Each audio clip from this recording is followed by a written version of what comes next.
If you're looking for a home mortgage, look no further than Premise Mortgage. The Premise process is simpler, faster, and more convenient than the competition because of their cutting-edge technology. Plus, Premise is an independent company, yet is backed by a bank. Therefore, they can offer all kinds of products for clients with various needs and deliver an awesome customer experience. Premise Mortgage is licensed in 43 states and counting. Contact Richie Love today at 704-607-1497. That's 704-607-1497.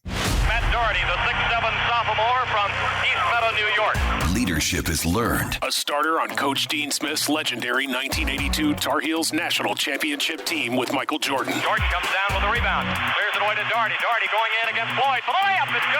Leadership is earned. Head coach at the University of North Carolina and the University of Notre Dame. You notice Matt Doherty, he is up working every second of this ball game. Leadership is taught. Public speaker, author, and executive coach.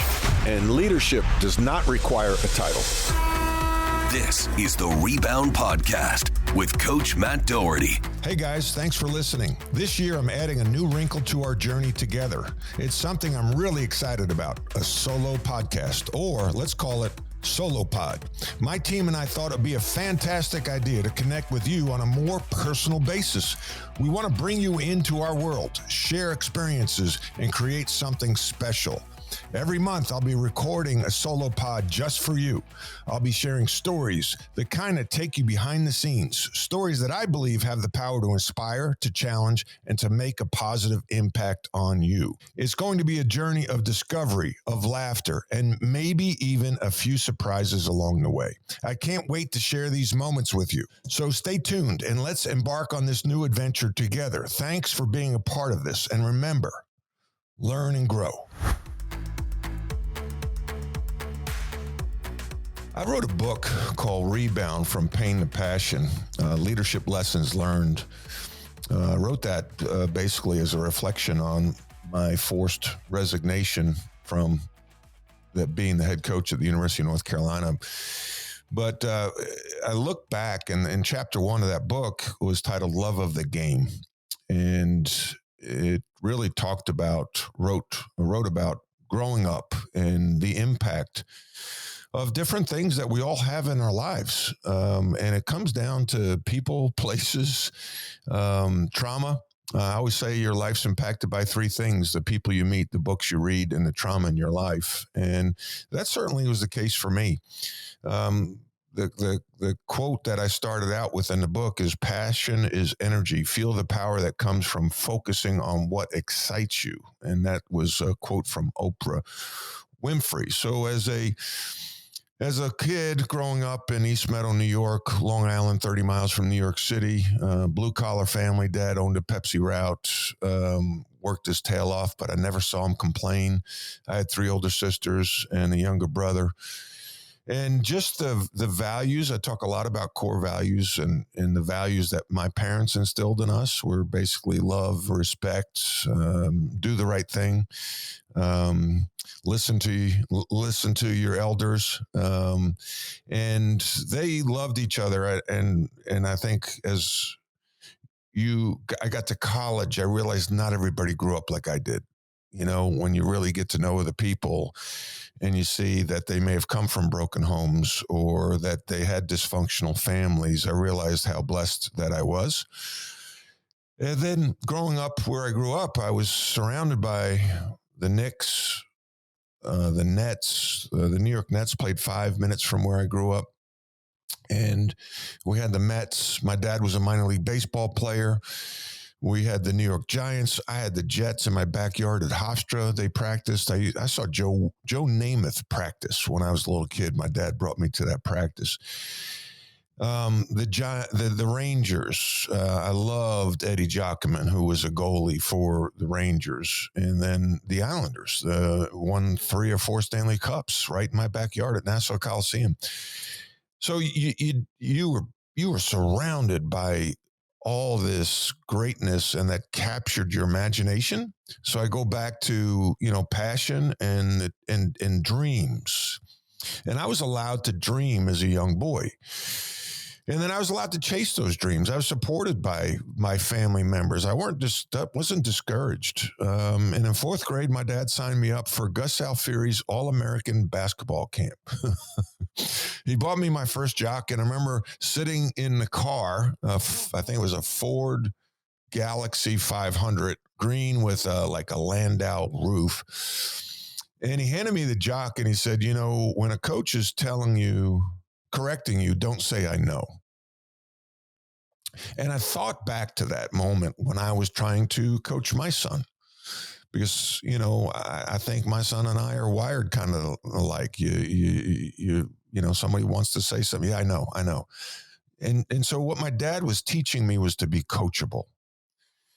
And I just think that and he didn't do it in a way like demeaning. He just, matter of fact. And I loved camp. I loved every minute of it. And it exposed me to great players, great coaches. Dr. J, one of the best players of all time, spoke at our camp. And he spoke about pivoting. Okay, now that doesn't excite many people. But I wanted to be the first one up when he asked for volunteers, and every speaker did. And I raced up there, and he taught us how to pivot and gave us a couple of drills. And I used those drills with the teams that I coached at Notre Dame and North Carolina, SMU and FAU. And so, again, the influences in your life. So when I get home from camp each night, I was tired, but I would take out a notebook and write down notes from what I learned so I could apply it after the season, after the camp was over. You know, when a month later, you want to look back, what did I learn? Oh, yeah, those are the three things I learned about shooting. And it's funny because as I'm talking right now, I realize that's coaching, that's teaching. That's what I do now as an executive coach. You can go to a seminar and learn about losing weight. You can learn about saving money. You can learn about leadership. You can learn about sales. You could get excited about doing little things in your life, but are you going to do it a week later? Are you going to do it a month later? That's where accountability comes in. That's where coaching comes in. That's why you need a coach. That's why you need me, because I'm going to stay on your butt each month to make sure you are setting goals and then you are working to achieve those goals, because it's like every January, people sign up for gyms to lose weight. And every February, they stop going. We all need accountability in our lives. And so in sixth grade, I go back to books I read. Bill Bradley was a great player for the New York Knicks. And he wrote a book called Life on the Run. And he was a great player at Princeton and Rhodes Scholar. And in his book, he stated, if you're not working on your game and somebody else is, when you two meet, that person will have the advantage. And I immediately quit baseball. Now, my dad was a baseball player, minor league, and he didn't care. He's like, no problem. And I wanted to devote all my time to basketball because that was my passion. And so you chase your passion.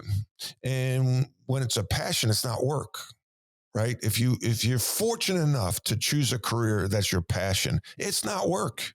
I worked on Wall Street. I hated it. It was 8 to 5 for me. But then I was an assistant coach at Davidson, my first coaching job, working for Bob McKillop. And I worked probably 8 to 10 weekends. It was my passion. I love what I was doing. I was blessed. So I focused on basketball, and I had a dream. I sound like Martin Luther King. I have a dream. I had a dream to be a college basketball player. I had a dream to play in the NBA because I was surrounded by that. I saw it. I had people that pushed me, encouraged me, from Ed Coleman, who was my 8th grade coach, to Bob McKillop, who was my high school coach my first 2 years, to Dick Zeitler my last 2 years. And then I got to go to North Carolina and start. I started 3 years. And people doubted me, and that's okay. I like to be doubted because a competitive person, it's like, it just stokes the fire. I look back on my childhood and a big influence on my life was the park. The park was a public place. They had paddleball courts, handball courts, tennis courts, basketball courts, and a pool. My sisters worked at the pool as a lifeguard. But in the summers, the best players in the area would get there at 6 o'clock for pickup games. And on Saturday afternoons, they were good games. And at 3 o'clock during the school year, my classmates and stuff, people from the community would arrive and play. The best players in the area played there. That is where I learned a lot. I learned about meritocracy. What is meritocracy? It's a system in which the talented are chosen and moved ahead on the basis of their achievement. How about that? Like, how about a little more meritocracy in the world right now instead of people being moved ahead because of politics or because of, skin color or because of quotas? How about just the best? And training everybody, giving everybody equal opportunity. That's basketball in a park.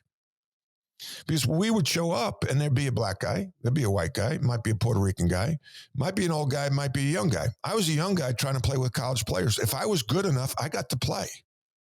If I could help the team win, I got to play. If there was a black guy, if there was a guy from out of town we didn't know who just showed up, and if he was good, we wanted him on his team because we wanted to win. And I think that we need a little more meritocracy in the world. I also learned about playing a role. See, as a young player, I wasn't the best player in the court. I was a sixth grader trying to play with college players. So I had to do the little things to help us win. And if I didn't know how to fit in on a team with older guys, I would never get to play. All right. There was court 1 and court 2. Court 1 were the best players. Court 2 were the scrubs, if you will. I would have been living on court 2. I wanted to play on court 1. Okay. And that's a personal pride thing.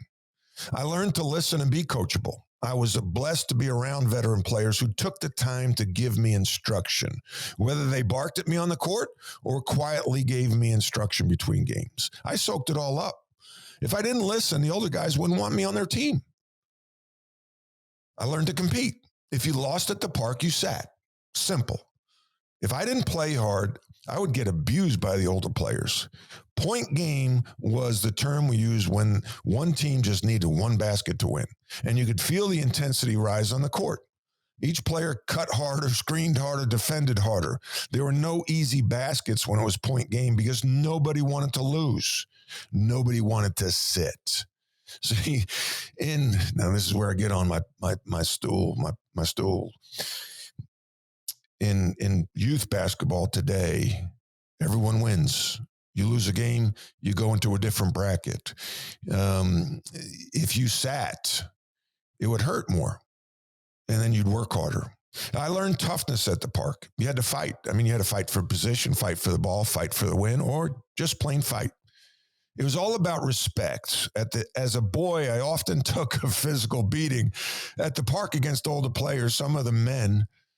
However, I didn't want to show them that I was hurt because I wanted their respect. See, if you weren't tough, you didn't belong on court 1.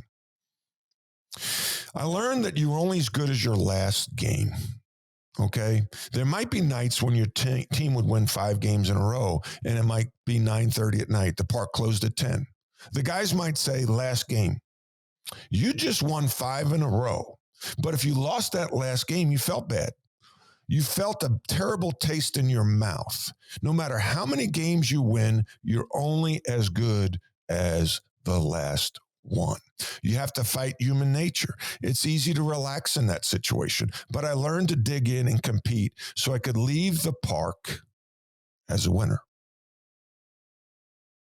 That's basically a summary of chapter 1 of my book, Rebound from Pain to Passion. And the nuggets that I wanted to share were basically dream and chase your dreams, meritocracy, the power of listening, accepting a role, the ability to follow and then lead. A lot of people have to do that work. It might be a middle manager. You have to follow your boss, but then you have to turn around and lead your department.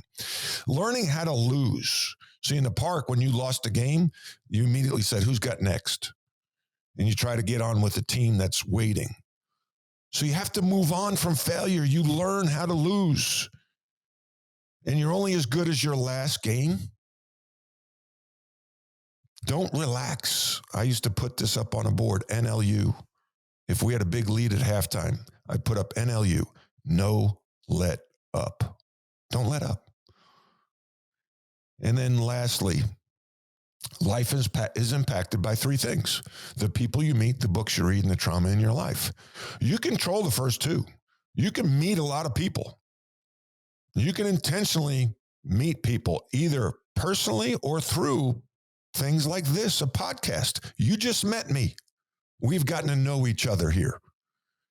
Books you read, be intentional with what you read. And then the trauma in your life, you can't control that. The only thing you control is your mindset when you deal with trauma. It doesn't happen to you, it happens for you. See, adversity is like a car wash. You go through adversity and you come out better on the other side. It's not a brick wall. It's a mindset. Nelson Mandela said, "I never lose. I either win or I learn." I challenge you to dream, chase your dreams, surround yourself with good people, read, and embrace failure. Learn and grow. Thank you for listening. Leadership is a learned behavior. You're a leader whether you're a parent, a coach, a business owner, or a friend. We all lead in some way, shape, or form. Thanks for listening. I welcome any and all feedback. You can reach me at dohertycoaching.com.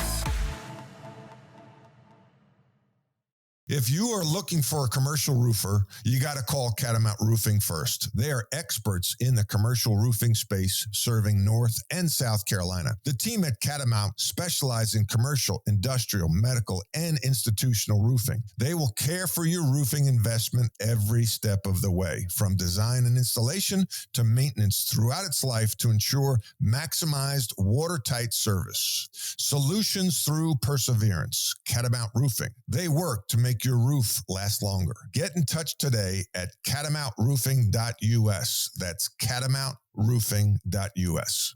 Does your company have a clear vision? Do you have the right people in the right seats? Are you consistently getting the results you want and enjoying the journey? If not, consider talking to my friend and colleague Brandon Blell about implementing EOS, the Entrepreneurial Operating System. EOS is a simple system used by more than 190,000 companies around the world to clarify, simplify, and achieve their vision. Brandon is a professional EOS implementer here in Charlotte who is passionate about helping leaders like you get better results and live better lives. Get in touch with her at eosworldwide.com/Brandon-Blell, that's BLELL, or connect with her on LinkedIn to learn more and schedule a free 90-minute meeting.